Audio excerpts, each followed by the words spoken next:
राहु केतु का जो एक्सिस होता है, या तो ये चतुर्थ भाव से कनेक्शन बनाए या तो दसम भाव से बनाए। अब देखिए दोनों में से कोई एक कनेक्शन बना ले। राहु केतु का एक्सिस यहाँ पे आ जाएगा ना, चतुर्थ और द फोर्थ एंड टेंथ का। अब मतलब सबसे पहले समझ लीजिए, ये आपके कर्म के भाव है। आप दूसरों के लिए जो कर्म करें, आप सेवा भी दे रहे हैं दूसरों के लिए, आप घर में मेहनत के लिए दूसरे के लिए मेहनत कर रहे हैं, और ये जो कर्म कर रहे हैं ना, कर्म के जो लिखा झुक्का जो भी आप परिणाम है आपका, वो मन स्टोर करता है। चतुर्थ भाव, चतुर्थ भाव उसको स्टोर करता है, स्टोरिंग भाव होता है ये। आप बोलते हैं ना, हाँ, जब व्यक्ति के फिजिकल बॉडी जब मरता है, जो दाह कर देता है उसको, मतलब उसको जला देता है, लेकिन आत्मा के साथ कौन जाता है? सूक्ष्म बॉडी के साथ कौन जाता है? सूक्ष्म जो आत्मा जो होता है, आत्मा के साथ जाता है मन। मन बुद्धि और आत्मा से बनता है व्यक्ति के सूक्ष्म बॉडी। स्थूल बॉडी मर जाता है ना।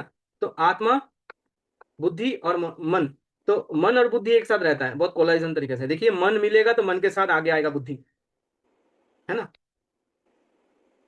मन से ही जो आ रहा है बुद्धि, यही ये जो बुद्धि का घर होता है, यही हम बोलते हैं ना पूर्व पुण्य भाव। मन के आधार पे आपको पूर्व पुण्य का भाव मिलेगा। ये इसका सस्टेन का घर है। मैंने बताया था ना पिछले वाले क्लास में, सस्टेन, स्टोरेज, एक तरीके से क्या बोलते हैं उसे, सोर्सेस, रिसोर्सेस। मन के बाद ही आपको ये जो जन्म मिल रहा है, इसके रिसोर्सेज आपको मन से ही मिलेगा। जो आपने कर्म किए हैं, उसके कर्म का जो लिखा जुखा होता है वो मन में जाता है, फिटिंग होता है। अब यही दोनों में से घर में देखेंगे, राहु केतु अगर आ जाए ये जगह पे, टेंथ भाव या तो चतुर्थ भाव, दोनों में से राहु केतु का एक्सिस आ जाए दोनों में, ऐसे केसेस में क्या होता है, इस जीवन का व्यक्ति का काम बहुत बिगड़ा देता है। मतलब लाइक एक तरीके से क्या होता है ना, जो तीजो मतलब क्या बोलते हैं, तराजू देखे ना, तराजू को ऐसे पलटा देता है, कभी अप्स एंड डाउन देता है, मतलब उनको लाइफ सेट होने नहीं देता। इस जीवन में जो कर्म होता है वो कर्म को अच्छा खासा करने नहीं देता, डिस्टर्ब कर देता है, कर्म को अच्छे से करने नहीं देता, जब ये राहु केतु इस एक्सिस में आ जाए। इसीलिए मैंने यहाँ पे लिख दिया है, जब भी ये ऐसा रहता है ना, ऐसे व्यक्ति का वो घर को हार्म करता है, डैमेज करता है।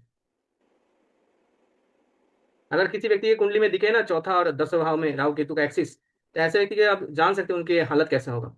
वो उनका लाइफ सेट नहीं होता, मन की स्थिति अच्छा नहीं होता। और मेरी बड़ी बेटी के है 10th हाउस में केतु। तो चौथा भाव में राहु आ गया ना ऑटोमेटिक। हाँ जी, और साथ में मरकरी भी ऐसा है। हाँ ठीक है वो। सर मेरा भी है। मेरे तो, 10th हाउस में केतु है, 4th हाउस में राहु।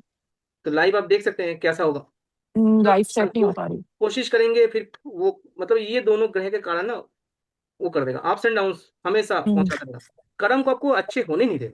सर कर मेरे ही इसका हस्बैंड के क्या लिए भी है। रेमेडी है? हाँ, इसका क्या रेमेडी है? रेमेडी नहीं, पहले ही तो समझे। ये तो रेमेडी सर इसको हम रेमेडी हम होना ठीक नहीं कर चाहिए ना। सकते रेमेडी इस तो है, प्रॉब्लम को। सबका रेमेडी। सर मेरे हस्बैंड के में भी है, पर वो तो आर्मी ऑफिसर थे, तो ऑलमोस्ट सेट ही था उनका। अरे पूरा लाइव देखेंगे ना तो पता चल जाएगा। नहीं सर, जैसे ऐसा हो सकता है क्या कि 10th हाउस में केतु है तो 10th house, I mean Ketu related job करे तो? नहीं वो तो ठीक है, वो हम तो देखते हैं, ये पास लाइफ के आधार पे है ना, पास जैसे लाइफ के आधार पे। जैसे ये जो है, 10th हाउस में केतु है सर, तो क्या कहते हैं, ये प्रॉब्लम ठीक नहीं हो सकती? वही अरे मैम बोल सब रही ठीक हूँ। होगा, सबका रेमेडी होता है मैम, ऐसा कुछ नहीं। सर अगर रेमेडी ठीक सब है चीज सर। होता है, सर मैक्सिमम अगर ये चीजें। उल्टा हो तो राहु कोई राहु भी हो, में हो कोई तो? भी हो, लेकिन वो डिसबैलेंस रहेगा ना। अच्छा ओके। तराजू या तो इस तरफ कर देगा या तो इस तरफ करेगा, बीच में नहीं रहने देगा वो। ओके मतलब अगर मन की राहु। स्थिति को खराब कर देगा और प्रोफेशनल स्थिति का ऐसे आप करके रख देगा। अब जैसे प्रोफेशनल स्थिति डाउन होगा, मन की स्थिति खराब कर देगा, ऐसे okay ups and downs, okay. कभी भी वो बैलेंस नहीं होने देगा। सर मैंने भी एक दो कुंडलियों में देखी है सर ये चीज। हम्म। अगर केतु 4th हाउस में तो उस पर्सन का घर भी नहीं बनने दिया सर। घर बनने में भी दिक्कत आई सर। घर में उनका मन नहीं लगता, फैमिली में डिस्टरबेंस थी सर। लेकिन प्रोफेशनल वाइज वो लोग ठीक रहे। कोई चीज बोल रहा हूँ, कोई ना कोई एक साइड में वो कर देगा, या तो घर को खराब कर देगा, प्रोफेशनल लाइफ ठीक कर देगा, प्रोफेशनल खराब कर देगा तो घर का लाइफ ठीक कर देगा, ऐसा रहता है। तराजू को या तो इस पार कर देगा, नहीं तो उस पार कर देगा। अब दोनों में से आप कर सकते हैं कि भार या तो इस तरफ जाएगा तो ये ठीक रहेगा, अगर ये खराब रहेगा तो ये ठीक रहेगा, दोनों में से कोई एक स्थिति खराब कर देता है। तो मतलब आप रेमेडीज में सर दोनों का बैलेंस सही करने वाले हैं? हाँ, प्लेनेट का वहाँ पे अस्तित्व होता है ना, कौन डिस्टर्ब कर रहा है उसको पकड़ना पड़ेगा, उसका टांग पकड़ना पड़ेगा, उसके हिसाब से उसको उसका वो करना पड़ेगा, बैलेंस करना होगा। है ना। अभिनीता मैम ने बोला उनके हस्बैंड आर्मी ऑफिसर था, उनके प्रोफेशनल लाइफ तो अच्छा कर दिया, लेकिन फैमिली लाइफ कहीं ना कहीं डिस्टर्ब करेगा। करेक्ट सर, घर आज तक नहीं बन पाया। समझ समझ गए क्या हो गया? प्रोफेशनल लाइफ ठीक कर दिया लेकिन फैमिली लाइफ खराब कर दिया। रेसिडुअल कर्म बहुत इंपॉर्टेंट है। आपकी जो कुंडली में देखेंगे ना, जो 12वें हाउस पे जो भी राशियां है, वो राशि के स्वामी आपको देखना है, कारक कौन है, बस दैट्स इट। जुपिटर, आपने पास्ट लाइफ पे जुपिटर से जुड़ा हुआ कर्म को छोड़ के रखे हैं। जुपिटर से जुड़ा हुआ कर्म क्या होता है? सेवा, ईश्वर का उपासना, गुरु का सेवा, ये छोड़ के रखें। इसको पूरा करना पड़ेगा इस जीवन में। अवशिष्ट कर्म है वो, आपसे बोलते हैं ना हम इतना कर्म लेके आए थे लेकिन कुछ छोड़ के आए। सर अगर 12वें घर में जुपिटर ही बैठा हो फिर?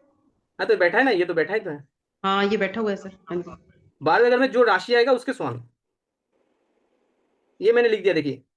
12th लॉर्ड वो कारक क्या है, उसका कारक तत्व क्या है, बस इतना पकड़ना है। सर तो 4 नंबर आए तो फिर माता का कर्ज मानेंगे लास्ट? बिल्कुल, माता का कर्म छोड़ के रखे हैं, अभी तक पूरा करना पड़ेगा। अच्छा, चार्ट दिखाता हूँ, कुछ चार्ट दिखाता हूँ तो आपको आइडिया हो जाएगा। Yes sir. ये मेरा चार्ट है। अब यहाँ 5 नंबर की राशि है। 5 नंबर की राशि क्या होता है? सूर्य। सूर्य सूर्य मतलब कौन है? फादर। पिता का, हाँ। फादर की सेवा करना पड़ेगा इस जीवन में।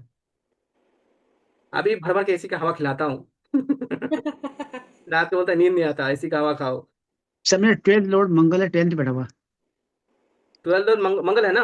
हाँ। 12th लॉर्ड मंगल है, मतलब छोटे भाई बहन के लिए आप सेवा दे रहे हैं। अच्छा ठीक। छोटे भाई बहन के लिए ऐसा है। और किसी का 12th लॉर्ड? सर सर 11 मेरा नंबर मेरा आ गया जुपिटर है। सैटर्न। तो सैटर्न है 8th हाउस में बैठा है। 12th लॉर्ड है वो। 12th भी है, 11th लॉर्ड भी है। ये 12th लॉर्ड वो सैटर्न है ना? हाँ जी, 8th हाउस में बैठा है सर। आपका अवशिष्ट कर्म है कर्म, सेवा। बस करते रह रहे सर वही कर रहे हैं, बस यही सुनती हूँ हर जगह। अवशिष्ट कर्म है आपका, कर्म छूटा हुआ है, वो कर्म सेवा देना पड़ेगा।